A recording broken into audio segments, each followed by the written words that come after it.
Hello, everyone, and welcome to episode 19 of Conversations with Kregel. Boy, it's been a hot minute, hasn't it?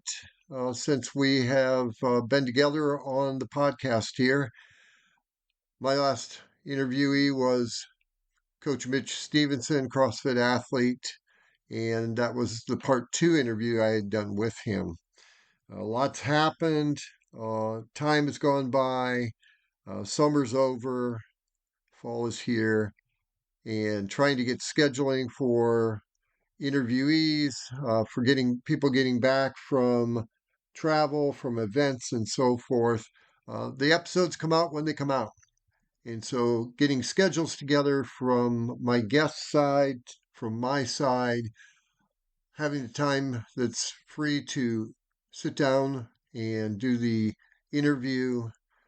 Then, if barring any kind of technical issues after the interview is recorded, getting it edited and post editing and then uploaded takes time. And in this case, there were some technical issues I had to really kind of battle through to get this interview together. So, any issues with the audio are just an issue of act of God. Maybe that's not the right term, but just uh, any issues are on my end, and maybe some of the recording equipment being a little bit faulty. Hopefully, it comes through clearly. I'm able to clean it up, and you can get the full benefit of my interview with Henry and Kelsey Lawrance.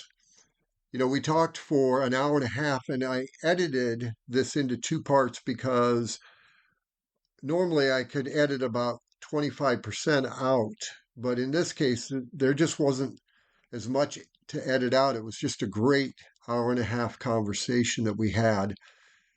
We talked about their early lives, where they first met, their jobs, their occupations, their travels before meeting each other, and then during their married life. We talked about the COVID years and what kind of interesting things they enjoy doing. We talked a little bit about uh, challenges and ways that you would challenge your younger self. And then we got into talking about uh, Henry's entry into the Leadville 100 mountain bike race. I cut the interview off a bit at that halfway point, so we didn't get into. We had talked about crewing and kind of the preparation after they found out about Henry being in the race, but we didn't get into the actual race. That you'll have to wait for part two to come out to hear that part. But it was just what a blast for the 50 plus minutes of this interview. And so I'm really proud and thankful that they took the time out of their busy schedules to do this. There's not a lot to announce other than thank you for listening. Be sure to like, follow, subscribe. Many people have started listening to the podcast, and like I said, this is episode 19. There are a number of interviews that I had done with people that you may know or maybe you don't know, but you'd want to learn not only their life in maybe CrossFit or fitness, but also just their lives of where they grew up, how they grew up, advice they give their younger self, and so on. We did that with Henry and Kelsey, and again, just really thankful for their time, and I really hope you enjoy this interview. Without further ado, here's my part one of a two-part interview with Henry and Kelsey Lawrance. Enjoy, everyone. And welcome everybody to another episode of Conversations with Kregel. Today I am with Henry and Kelsey Lawrance. Hope you all are doing well and hope you are getting fit and being safe and being healthy. Today we're talking with Henry and Kelsey because they came back from a great event, but also just they're great people, so it's a chance to talk to them. Welcome. Thank you. Thank you.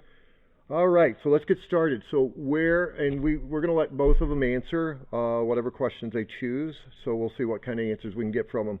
Where were you born? I was born in San Diego, California. Okay. I was born in Detroit, Michigan. Wow. Talk about total opposite locations. Yeah. Sunny and liberal and Detroit. cold and liberal. No, wow. Okay. And we'll come to the obvious question, how you guys ended up meeting. But so you're from there. Did you grow up? No, I moved to Ohio when I was about 4. Okay, and then you were there until you graduated high school, or? Until I graduated. Well, after college, I lived there for 6 or 7 years after college. Okay, and I grew up in Southeast Michigan. Yeah. And then you're all the way through high school, and Yep. then went off.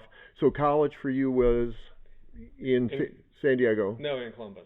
Columbus. Oh, okay. Yeah. Well, So you're near Columbus. okay. So you're an alumni of. It's called Otterbein University. Okay. Not OSU. Okay. Okay, and I went to the University of Florida. well, you guys are Yeah. talking about total opposites. Like you went from hot to cold, and she went from cold to hot, which Yeah. makes sense. Yep. And you talked about states. So, and just a general question would be: so you went California. What other states have you been in or lived in? I should Lived say. in? Lived in. I mean, I think there were a couple stops with my family on the way to Ohio, but it was mostly California, Ohio, Washington. Okay, and After college, I went to law school in Pennsylvania. Okay. So I lived in Pennsylvania, and then I moved from Pennsylvania to Columbus, Ohio. Okay. And then to here. And did you guys move to Whatcom County then? Yeah, From where? right Okay. From Columbus, Okay. yeah. From Columbus. Okay. Law school where? Villanova. Villanova. Yeah. Go Fighting. Wildcats? I don't know. Yeah, I think so. Yeah. You were there. You were a serious student then. Yeah. You weren't there you weren't for the rah. And you graduated law school when? 2013. 2013. Yeah. Have you practiced law? I did in Columbus. Okay. And then but not here. Okay. Yeah. Cool. But at least Henry does, he can get some legal advice Yeah, if needed. if needed. Okay, so stay out of trouble. And so you guys moved to Whatcom County when? I moved late 2018, and Okay. Kelsey followed early 2019. 2019. Okay. All right. Henry, family, siblings. Yeah, I've got a sister, a stepbrother, and a stepsister. Okay. And where do you fall in? Are you older sister or younger sister? Older than my sister by both my sister and my stepsister by 2 years, and then my stepbrother is 1 year older than me. Okay. So we're all Kelsey. pretty close. Kelsey. I have one brother, and he's 4 years older than I am. 4 years older. Okay. So let's shift to sports. Did you play sports in high school? I did not. Didn't Nothing at all. that stuck. None. Okay. Okay. So when you weren't doing academics, what did you do for fun? I did ride bikes. Which is a sport. Yeah. So you're But just like playing. was that kind of your early part of cycling then? I Which we guess, can- yeah. Okay. But I was a bit of a computer nerd. I was not into athletics when I was younger. And for you? I played basketball and then was a thrower in track and field. Okay. In high school. And both discus and shot? Yep. Yeah. Henry, this isn't for you because the question for Yeah. Kelsey would be, what memories do you have about being a high school athlete? Not many. I don't know. I just remember it was really fun, and I liked kind of challenging myself and playing with my friends. Yeah. Yeah. I've always played sports Hmm. from then until now, so yeah, it just taught me a lot of lessons, I guess. Well, and we'll talk about that. Yeah. So, because you didn't do high school athletics or organized, I I should was say. in a short-lived fencing club. Okay, nice. On bikes, like jousting. Oh, that would be great, wouldn't it? Lasted longer. So I'll shift the question to you. What memories of like your cycling or that memories do you have of that? Like with hanging out with friends or? Back in the day. Yeah. I mean, we were just messing around on BMX bikes, building dirt jumps in the woods, just riding around town. Yeah. Did you get in trouble for jumping curbs and that kind of stuff? Oh, Yep. yeah. My Oh yeah. parents were like telling me to stop skidding. Yep. Wearing out tires too fast. Just the classic kids on BMX bikes. Yep. And did you ever? So growing up, we had the same thing. I mean, I didn't play sports, but we would always have our bikes, and my parents always bought used bikes because we beat them up. Mm-hmm. Like we jump curbs, and the neighbors would get mad because we cracked the concrete over time, right? Well, and so they said, quit going sideways, go straight ahead. Well, we were too dumb to realize that going straight ahead means you're going to bend your, Yeah. you're going to put it right in. And the number of times we went head over heels into yards. And so, yeah, the memories of, exactly. The other question I actually for you as a cyclist, have you ever gone over the grates where they do like the water, like the runoff? Did they? I think they changed it back when I was growing up. They and it catch your wheel. Oh yeah, caught the wheel. Yeah. And it usually was riding home after dark, and you'd be riding along, and you'd try to stay out of the road. And next thing you know, did you ever? It's never happened to me, but I could see it happen. Knock on wood. I think they changed the grates because. Now I ride generally bikes with fatter tires too, so there, I'll be all right. Yeah, you won't have that issue. Yeah. Well, if you ever ride with an enemy and they have thin tires, just have them take the inside tracks. Which brings a question of what did you mentioned about learning lessons from sports? What kind of generally did you learn as far as from high school sports? That's a good question. And we can come back to it. We don't have to answer it now. But. We were kind of talking about this question last night because I don't know if I really like have any. I don't know. I would say like I don't really know. Yeah. It seems like so long ago at this point, and that like the things that I've done athletically since then to me seem like not more meaningful, but more challenging than when I was so young. I didn't know what I was doing. Sure. And I think that actually is been pretty common with trying to remember high school and the lessons you learned. Yeah. Most of the lessons you learned later because you realized as you reflect back what I should have learned rather than what we learned. We were thinking last night, like, when was the first time that we like were actively trying to challenge ourselves with something? And I was like trying to think of like when that started, when I like found that I enjoyed that. Yeah. And I think I have ideas of when it happened. I mean, probably happened earlier and it's not remembering everything, but like it takes a while before you get to that point. Yeah, when you're a kid, you're just out there doing the activity. You're hanging out with your friends. Yeah. You're doing your deal, whatever. The coach is yelling at you to get in line or whatever it is. And you're usually, frankly, ignoring it because, you're just out there doing your thing. And I think when you start to formulate some challenge and such. So, yeah. We talked about that last night too a little bit, and I think that, and I didn't think about this at the time in high school or even now, but throwing was very, it wasn't team. You were on a team, the track team, but like it was me, right? My name was on it, and I think I didn't think a lot about it because I didn't think I was very good at it. I was okay at it, but basketball was like my love of the sport I liked. But now I see a lot more similarities between how I approached throwing and how seriously I took it in the end of high school, because like I cared a lot, and now what I'm doing now, because all the things I do now are basically individual, instead of playing like a team sport. So I thought about that later, and I was like, that's probably more meaningful now than like playing basketball was, but you change over time as you get older. So what would you, now that you didn't really think about it, what would you tell your younger cyclist buddy, and thrower, if you were to give that person advice, or you could even just say somebody in that situation that you see, if they asked for one piece of advice, what would you, say as a reflection? I think I would. There are a few instances of like when I was younger, thinking about getting into like, I just remember like almost getting into BMX racing, and it's like I wish like a little deeper, just tried a little bit harder to get into something like that. I feel like when I was a kid, it's like, if it didn't immediately click, it was so easy to just move on. I wish I could have spent a little more time on some of those things, but I guess I just didn't really have anybody pushing me to try just a little bit more on some of those. Like it was just me. Like, do I want to do it? Yeah, okay, well, maybe not. Never mind. I would say, young Kelsey. Yeah, in that situation, I would say two things.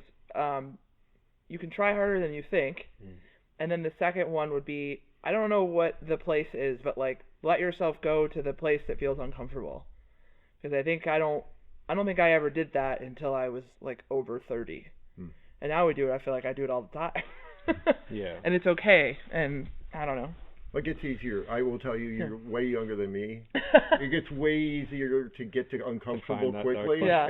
So you don't have much choice to. And whether it's like in a workout or even like doing something scary on your bike, which like isn't a workout but takes more like mental Like, you have the focus and you have the skills. Like, let yourself be in that place and figure it out. And things might not go well, but you'll sort it out, and then you'll learn, and then the next time you're there, you'll. And do you find that in some ways it kind of struck me as you were talking, and I've thought this a lot, interviewing people, but also just myself, because you're more mindful today than you were as a kid. You're just a kid. You've gone through more. Yeah, and so you're more mindful about the need to push yourself, the ability to push yourself, the benefits of doing that. And I think a lot of that too, the chance to push yourself in the gym may benefit you when you, so this has been a theme with other interviews, Mitch, Lucas, and I've talked about it, JT and Erica, in essence, suffering. That pushing through that assists you in the midst of suffering, which I know you've had your own, we can chat a little bit about that too, but it assists you because you don't know when suffering happens how you react, but by pushing yourself in these situations, it gives you sort of priming towards that. So your best indication to me, which is why, for me, that's one of the reasons why I try to push myself, because of the times where I suffered, I wasn't prepared. Now I can be prepared in some shape, at least a little bit, on how to do that. So I agree. Very cool. So let's move on to work stuff. So we talked a little bit. You're a computer nerd, right? Yeah. Right. So you and I, and we do similar stuff, but you do what? I work at Western Washington University on the server infrastructure team. Okay, so you're a computer nerd, I guess. Yeah, begrudgingly. Yeah. So you're the server side. For those that are not computer nerds, Henry I do the break fix side for another community college in town. So I do more when you break your computer, I go fix it. He tries to make sure you have your emails. Yeah, I support like the storage side. Yeah. So all the things that you get to do email, he's hidden in a closet somewhere or at home. Connecting the wires. Yeah. So you never see him. Are fortunately no longer. In fact, wires. if you had video, Henry literally looks like he hasn't been in the sun forever. No, I'm teasing. That's not true. Okay, and Kelsey? I guess at this point I would say that I'm like an event planner in a way, or operations person. I work for right now 2 places. I work for the Whatcom Mountainbike Coalition, so the nonprofit advocacy group in town that builds and maintains the mountain bike and multi-use trails throughout the county. And then also this past summer and a little bit in the fall, I work for the Bellingham Bells baseball team. So the summer collegiate wood bat baseball team, helping them run events and maybe moving a little bit into operations. So cool. I didn't find a legal job, but I found something else. So found something fun. It is pretty fun, yeah. I get to meet a lot of people in the community and kind of create, I don't know, special, exciting events for people to come to. So it's been fun. And you've been doing IT how long? Technically since middle school. I started working for the IT department at my middle school, transitioned into the same thing in high school. In college, I pretty quickly got an IT job there, and then my school that I graduated from, they hired me on full time, and I worked there for I think 7 years before moving out here. Okay. So my whole life I've worked in education IT. So how often do you get called by family and friends to come fix something? Not as much anymore, but it definitely still happens. I mean, it's inevitable. I have a rule. There's a handful of people I will do support for. Everybody else is like, you can't afford my rate. Like, what do you charge? I said, if you have to ask, you can't afford it. Time. It's just a time issue, I'm probably the most non-techie outside of work. I still have a 720p TV. I don't have any fancy stuff.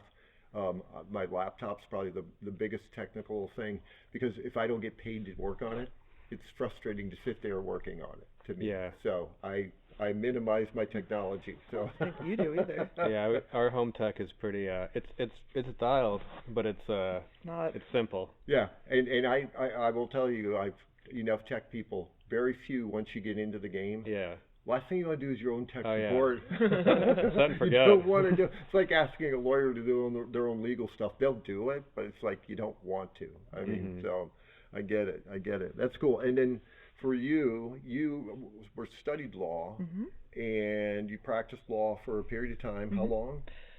So from 2013 until we moved here, so 6 years. Okay, and what specific? So I worked at a nonprofit doing like appellate litigation, and then after that I worked as a clerk for 2 judges at like a very kind of niche court for 5 years. Okay. Yeah. Cool. So you had a chance to work in your practice. Yeah. Would you go back to it if you had a chance to go back to it? Not here. Yeah. Yeah. No. Yeah. We don't have to go in why. Yeah. If we lived in Ohio still, I would do it. I would still be doing something related to that, but I don't think I was meant to practice law here. Yeah. Or something like that. Yeah. Yeah. Well, you found your niche. Found something. Yeah, that's very cool. Yeah. Okay, so now we move into the next part, which is, where did you first meet? We met in Columbus. Oh, don't look at her, though. No, I always look at the couples and go, they each look at each other, making sure they're going to answer right. I definitely know the answer. Yeah. So, we met not at CrossFit, but through CrossFit. I had left a gym. Kelsey had joined that gym in that time after I left, but I still went to the parties. And we met at a friend's from their gym, their birthday party. Met across the flip cup table. Love it. And competing against each other. Yeah. Then I went to the gym. Yeah. We did a class. Like I just joined a class that I knew she'd be there. I think we somehow coordinated. We coordinated it somehow. Yeah. I wasn't just creeping in. And then we went on a date after that, and off we went. And so since Henry answered that one, well, do you remember what you guys did for your first date? Yeah, we went to a restaurant in the neighborhood that we both lived in. You lived in, Yeah, I was in Grandview. And do you remember what the restaurant was? Grandview Cafe. And what did you have? Oh, that I don't know. I know what I had. I don't know if you know, but I know exactly what I had. I don't remember. I do. What do you have? I had a buffalo chicken salad. Oh, your favorite. Exactly. Like old favorite. I still eat them today. You walk in a restaurant, if they don't have it, we'll try another one. Yeah. I get it. I'm pretty predictable when it comes to that too. Old favorites. Okay, so then you dated for how long before you got married? 5 years. Okay. And where and when did you get married? So we got married in May of 2019 at the Whatcom County the Bellingham Municipal Court building. Okay. Yep. Okay. Do you remember the judge or the? I remember what she looked like. I don't know her name. No, I'm teasing. You don't have to say. I found her, so that's but how.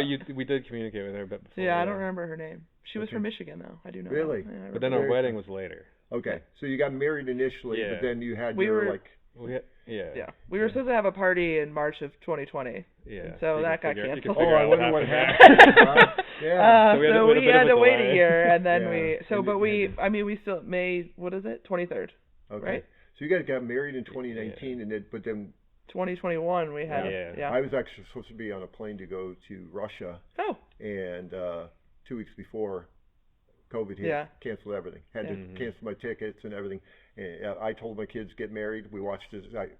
I got the stream set up for them, and they got married. And another kid got married later in the year. They're like, "Well, we should wait." And I'm like, "This could be." Yeah. My brother's a doctor. Said this is a 2-year deal. Yeah. This is not going to be quick.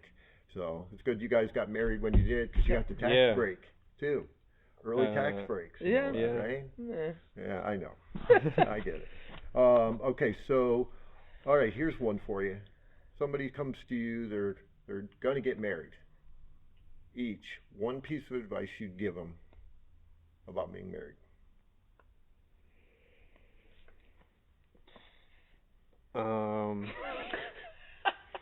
I don't know. Have fun doing stuff together. I think that's something that we have, where we do enjoy a lot of the same things, so we get to enjoy things together. I think that makes it. That's actually exactly what I was going to say. Yeah. What sort of version was just like, don't be afraid to try. Either the thing that your spouse is doing, or like something new, and then try to do it together. I feel like a lot of people have I do this thing, she does that. We do thing. We're like, if I like something, I'll be like, hey, you want to do this thing that I like? At least try the same it. way. That's very cool. Yeah. And a lot of times we find that we like the You don't have to like it, but you at least try. Yeah, like I still can't get you to ski that much. No. Can be I learned how to ski, but Skiing's still just my I'm thing. basically I mean, retired. you could be the support system with the drinks warmed up down at the lodge or whatever, you know, because that's my gig. I survived. I got destroyed my first time, shattered my collarbone, first time skiing. Took 10 years to get on skis and then survived it. Haven't been on them since. Yeah. And so I'm happy to, I cheer you on. Go Henry. Rah, rah. But it is funny, you know, the general advice is that, be together, enjoy each other. I will share this with listeners, my son and daughter-in-law. My son married a gal from Russia, and great gal. And I asked them that advice. They had their 4-year anniversary, and I said, "What would you give to, you know, somebody getting you?" She says, "Just keep swimming." That's all she said. She said in English, and I'm like, "Okay, I guess that's good." I said, "Could I clarify? You mean, you know, don't drown the other person?" She says, "No, just keep moving, because you know what? Whatever happens is going to happen, and if you're together on the swimming, you have your buddy, and so on." So cool. Okay, so this goes to Henry. You're an I Love It coach. When did you start coaching, and how did that come about? I started about just over a year ago, September last year. Okay. Well, that's when I started coaching on my own. So the process started sometime before that. I can't remember exactly when. The shadow coaching. Yeah, we did that for like a month or two. Yeah. And how did it come about that you? Kaylee asked me. Asked you if you wanted to coach? She just called me one day. Yeah. And I was it felt out of nowhere, but in retrospect, it seemed like a good thing. And then you went and got your L1. Yeah. At that point. And yeah, so we coordinated all that. Yeah. I mean, when we talked about it at first, I was like surprised and like kind of like, what? No, I'm not a coach. I just go to the gym. But then I thought about it more, and I was like, I'd like that. I could do that. Yeah. I think I feel like I have a lot of friends that do some sort of like coaching type thing, or Kelsey does like ride leading and things like that. And it's like I don't have anything like that. I could use something like that where you're kind of helping other people with something that you enjoy. Was it challenging? Because you're outgoing, but by nature, you're pretty. You strike me as an introverted. Yeah, no, that's fair. You're a forced extrovert who's an introvert. Yeah, so like standing in front of the class is not something I would have typically done. Yeah. And it definitely still takes some getting used to. It's not my favorite. Well, it's not. I don't mind it anymore. Yeah. It's fine. Well, you're good. Each coach is different, but you do great at it. And I think the process. You led the Saturday class this morning, and I was thankful we didn't do the leg blaster. Although I expect with winter coming, it's been a while. Yeah, I know. I was looking at the calendar. It's like, when did I do that? It's like we're not quite the ski season yet. No. It's like, it's on the horizon. And after this week of programming, I'm like, if I saw it, I would have turned around and walked back out. I'll be back for the interview. So, very cool. So, and you're sort of opposites because you're more extroverted, would you say? I would say that's true. Yeah. You're more, you're sort of opposite. I would say that since we've moved here, though, we've moved closer to the other one. I feel like you've gotten more extroverted and I've gotten more introverted. Yeah, that's fair. We've moved here. Fair. Yeah, cool. If that Very makes cool. So we're sort of more even, I feel, a little bit. Yeah. So I feel like you don't really want to stand in front of the class and lead them either.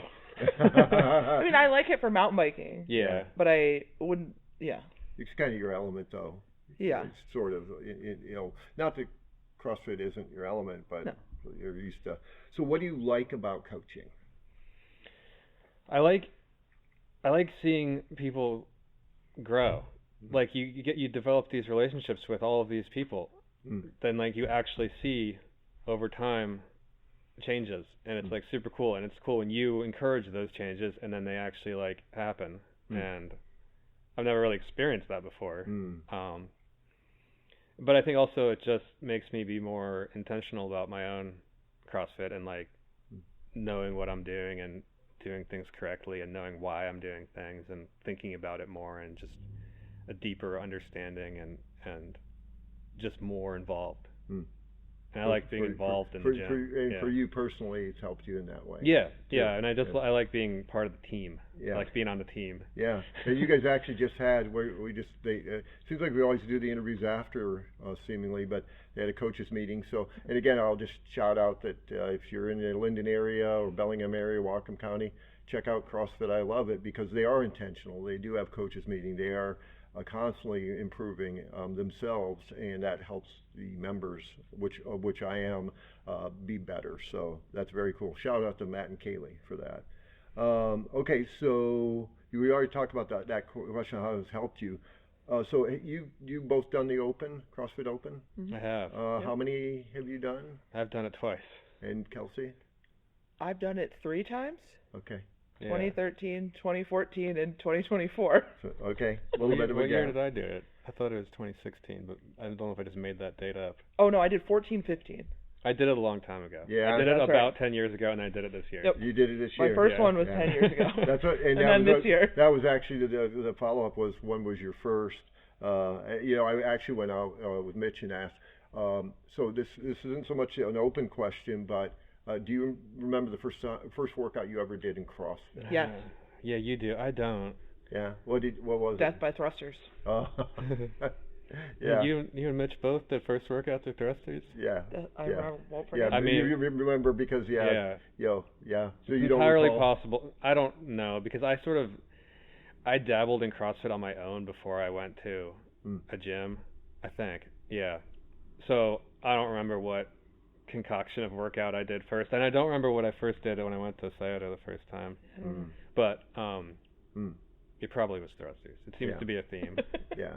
I remember, I mean, I've already shared it. It was when Matt opened the gym here, I'd never heard of CrossFit until I was up at Homestead, and I came to the open house here, and it was 3 rounds, 250-meter rowing, which I had never done, 20 kettlebell Russian swings to the eye level, and I think it was 15 box jumps to a 18-inch box. That's pretty good. Which is great, 12-minute time cap. I couldn't finish the 3rd row.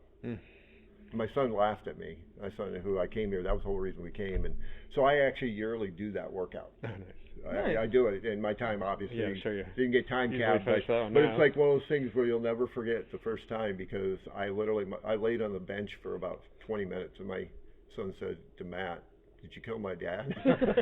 So that was 13 years ago, never forgot. And so that's very awesome. So this last Open that you both did, why? Why did you sign up for the Open? I mean, there were some gaps or whatever. Was more or less, I had to. Because you were a coach? Yeah. So you wouldn't have? I don't know that I wouldn't have. I think it was more fun doing the Open here than it's fun to do the Open here. Yeah.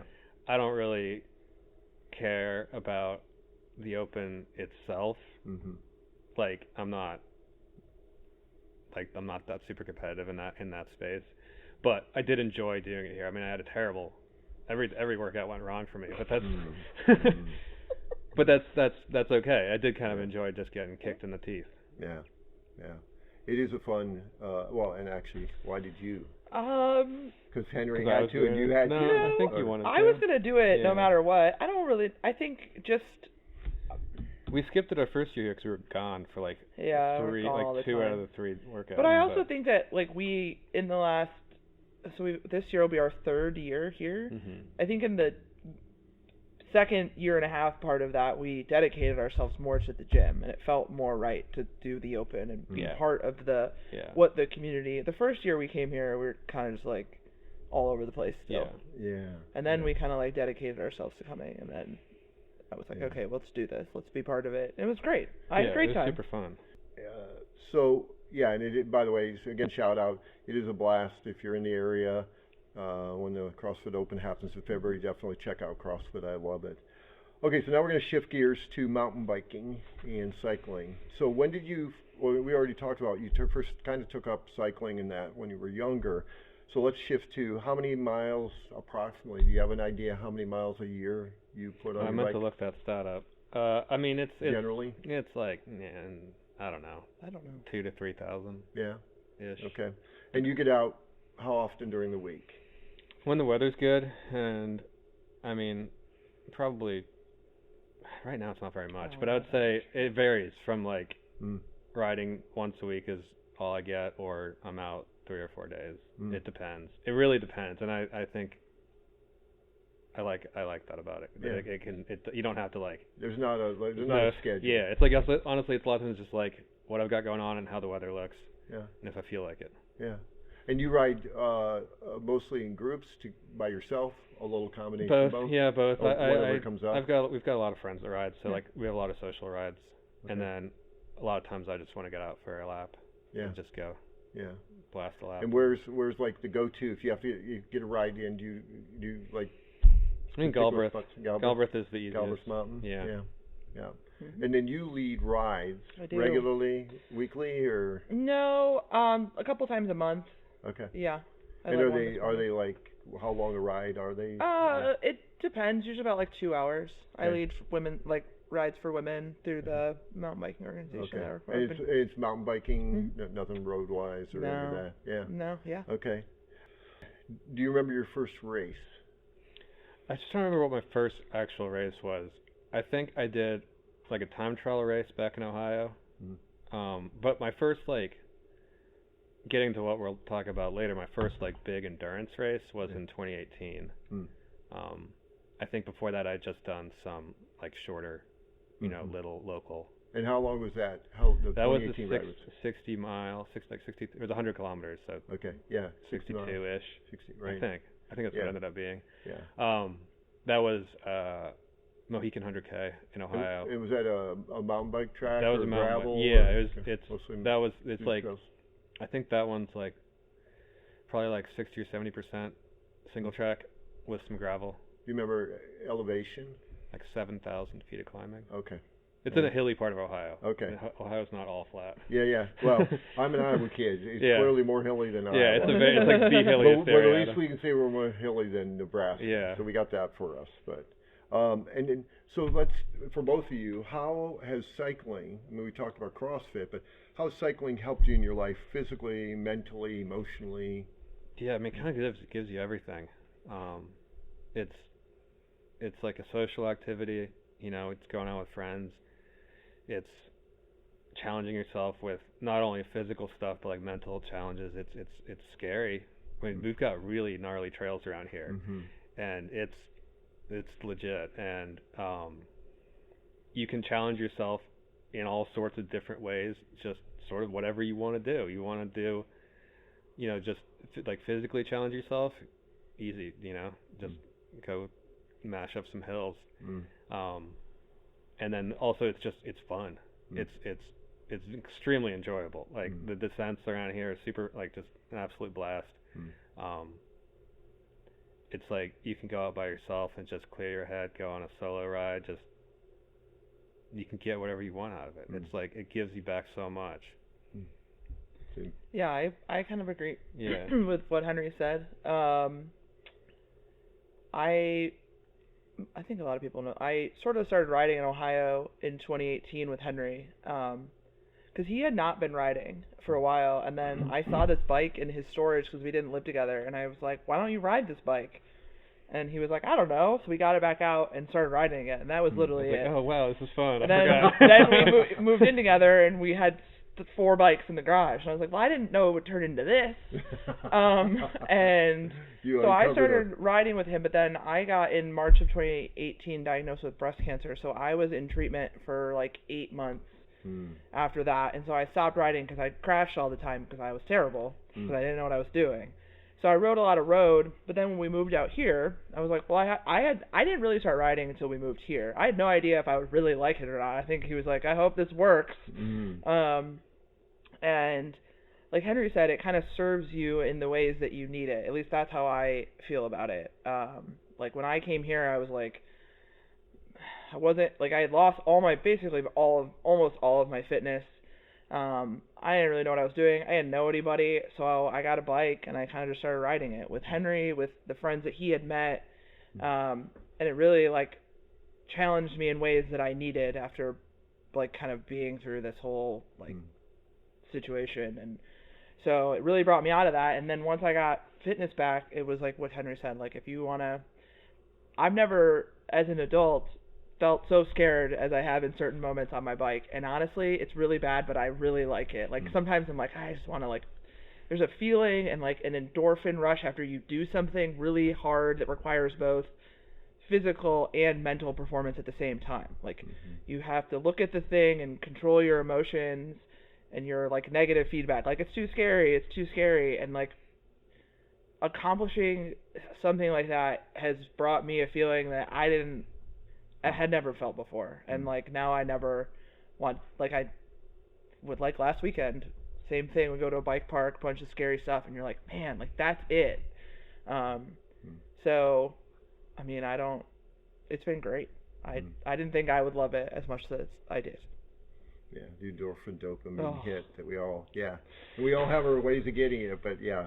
In fact, as you were talking, I was thinking a little bit about the areas where I need to do that. I don't know if I want to do it. It's scary, but then I'm always reminded of the times that I've freaked myself out or others.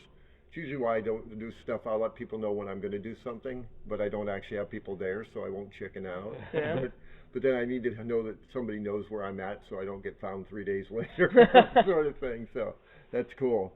So which brings us to, not the main piece, but one of the big pieces was Leadville 100, which kind of ties into what we've already started to discuss. And we talk more as much as you want to discuss the various pieces of it. But first of all, what is the Leadville 100 MTB? Yeah, Leadville 100 is a 105-mile mountain bike race in Leadville, Colorado.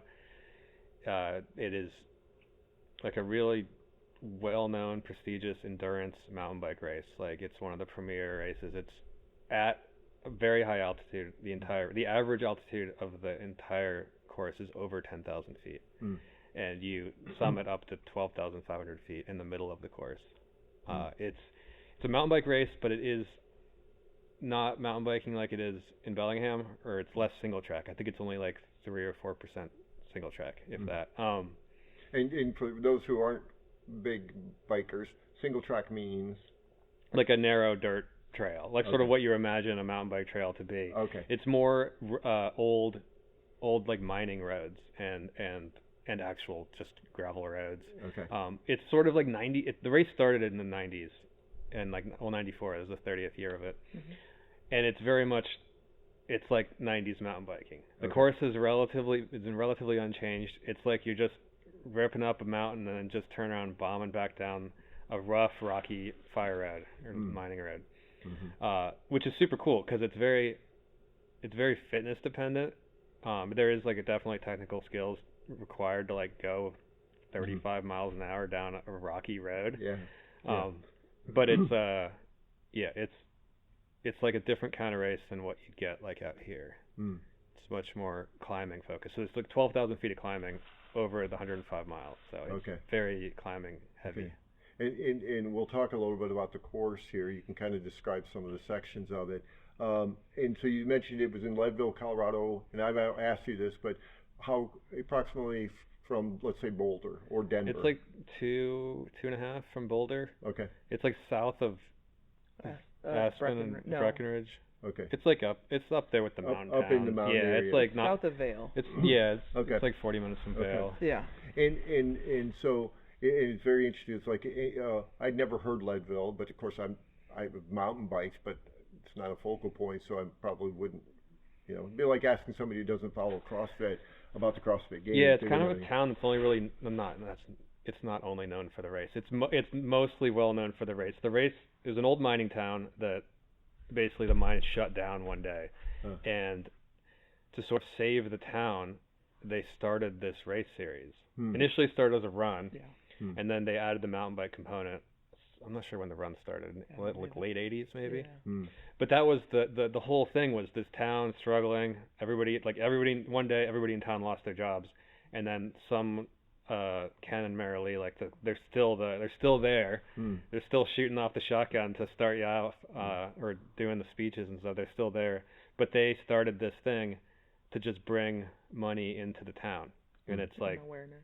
And now this town has, what they say, every weekend in the summer there is some sort of race going on there. So they have just tons of events there. A lot of tourists. They came in and businesses as a result. So, and how big? Do you know what the population of? It's small. I don't know what the number is. I mean, I'll throw a little note. Small. I'll throw a little note, and we'll have all the little notes in there about it and such. So, how? This is the question. So the Leadville 100 MTB. Yeah. You tried to get in it previously? No, I didn't. Barely even knew what it was. So this brings the question: how? And we'll let probably like Kelsey. Yeah, Kelsey, why don't you tell how I got into this predicament? How did Henry get involved in the Leadville 100 MTB? So I follow, like everybody in CrossFit, I follow Rich Froning on the Instagram or whatever in Mayhem. And I saw the year before he had started cycling, and I was like, oh, and mountain biking. And I was like, oh, that's really cool. Like, he's doing all the things. And he did the Leadville 100, and I told Henry, and he crushed it. And I was like, that's awesome. Like, kudos to him. And then I saw that they were doing a Mayhem team, like a charity team for the race, which is one way you can get into it. And they were doing a raffle, and I thought, well, like, if you donate $100, you get, like, a cool Yeti cup. So I'll at least enter and support the mission, and, like, if he gets in, like, okay, I'm not doing it. It wasn't a race. Henry just had to suffer because you wanted the Yeti cup. No, I asked him. Well, no, because he had done endurance race in the past, and I was like, that's cool. So, and I don't know, you were always kind of like looking for things to do. Yeah. And I didn't think that I would win the raffle, and then I won the raffle. So one of the spots in the raffle, and so Henry got a race entry, and I got a cup. And what and if I recall, I was talking to you guys previously. The charity that they raised money for, was it last year or this year? Last year he was on the First Descents team, which is a group that does trips for like young cancer survivors, like the 21 to 39 age group. And so I did one of those trips in 2019. Okay. So that was another reason I was like, oh, sweet. And then this year they did it with Mayhem Missions, which is CrossFit Mayhem's nonprofit. Yeah. So kind of another tie to that for you was being a cancer survivor. The tie to that hey, that's really cool. I just recall you saying that in a past conversation. So you enter this raffle and you put $100 down and you got one entry or one entry. And I didn't look. I meant to go look to see how many people had entered, but there was like 10 spots. 10 spots they raffled. It was like a very low chance. We ran the numbers, and it was like less than 2%. Yeah. Like it was a non-zero number. It's definitely There weren't a huge amount of entries. But there were a decent amount. Yeah. But the chances of getting drawn for 10, and especially because who would draw somebody from a little town? Northwest Washington. Yeah. People have a hard enough. I say I'm from Everson, then I have to say, it's near Linden. Then I'm like, it's near the Canadian border. It's near Bellingham. It's 2 hours north of Seattle. That's kind of how I describe where we are. So you won, and I recall when you, because we heard about it gym-wise, it got announced, obviously, but when you found out, did you find out first? No. I got the email. I got an email. I woke up just looking at my phone in the morning, and I was like, oh no. So the email said congratulations. Yeah. You were one of the... And then I got a phone call that day from somebody at Mayhem Missions, and it's like, oh, this is real. I really did get this spot. Did you ever have a temptation to say, well, I didn't actually enter, it was my wife, and so she can ride it?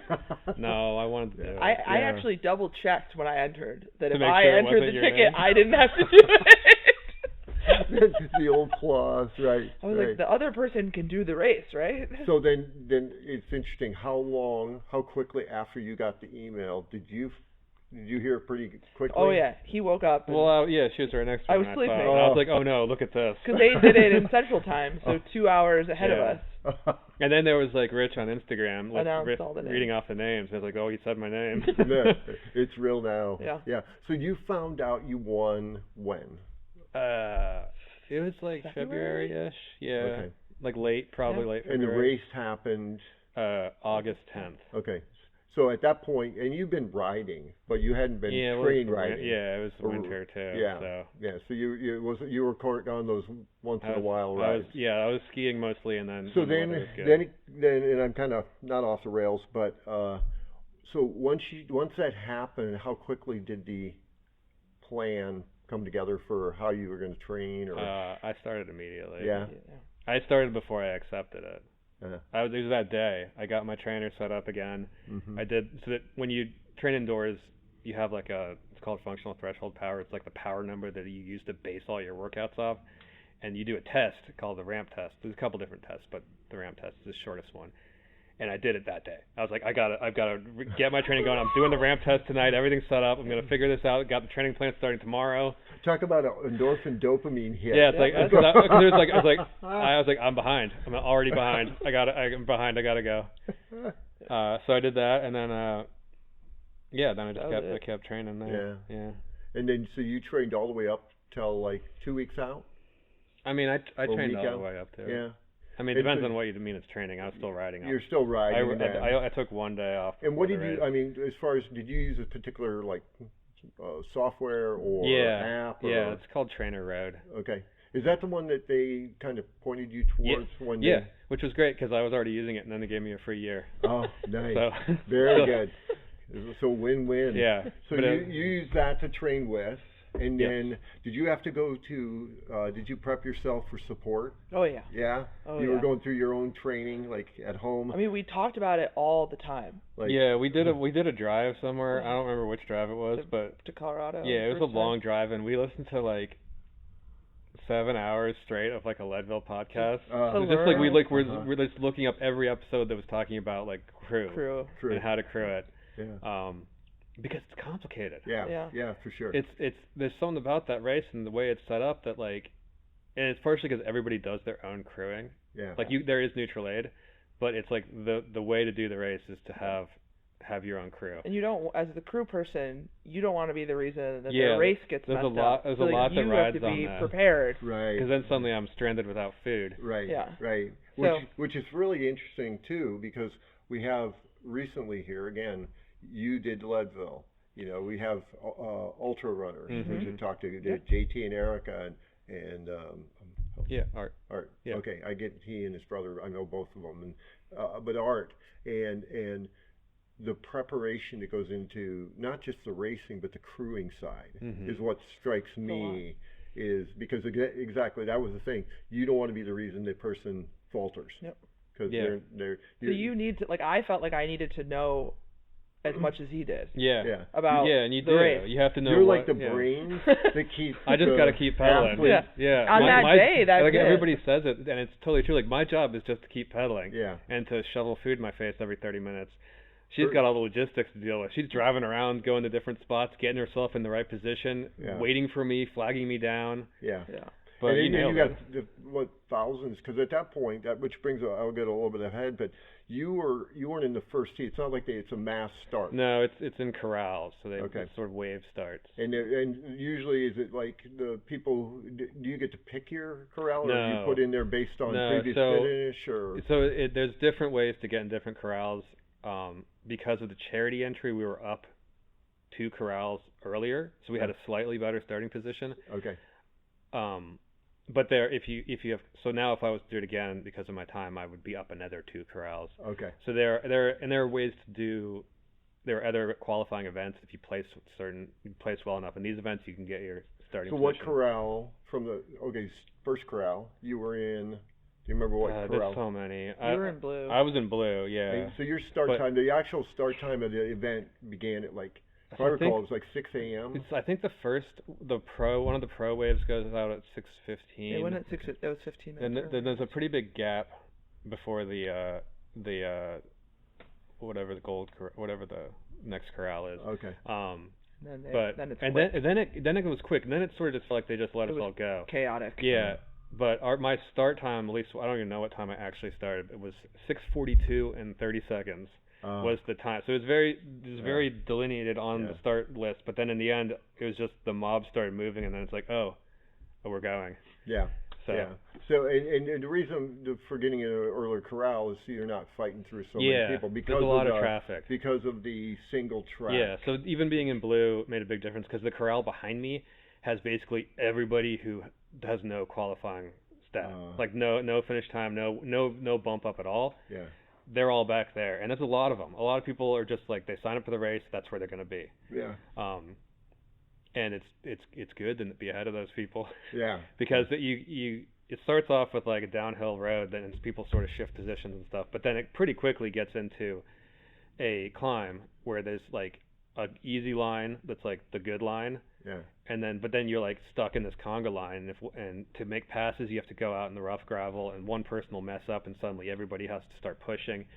But I was pretty lucky. I did not have to get off my bike on the first climb at all. Yeah. Which struck me again. I've seen with running races. I imagine a bike though. Running's one thing. A bike, because of mechanical failures, somebody's legs they overthought, not overthought, but they thought better to push out of the gate. And then what happens a lot on those climbs is that because of the gravel, you'll just spin. You spin your back wheel, and then you have to put a foot down, and then it's hard to get started again because it's steep. Yeah, your momentum. And then it just like cascades back down through the group, where if one person hops off, it's like you either have to like track stand for a second, or you have to dip out into the other gravel, which is, I think, fortunately, I was able to like dodge all the stalling people.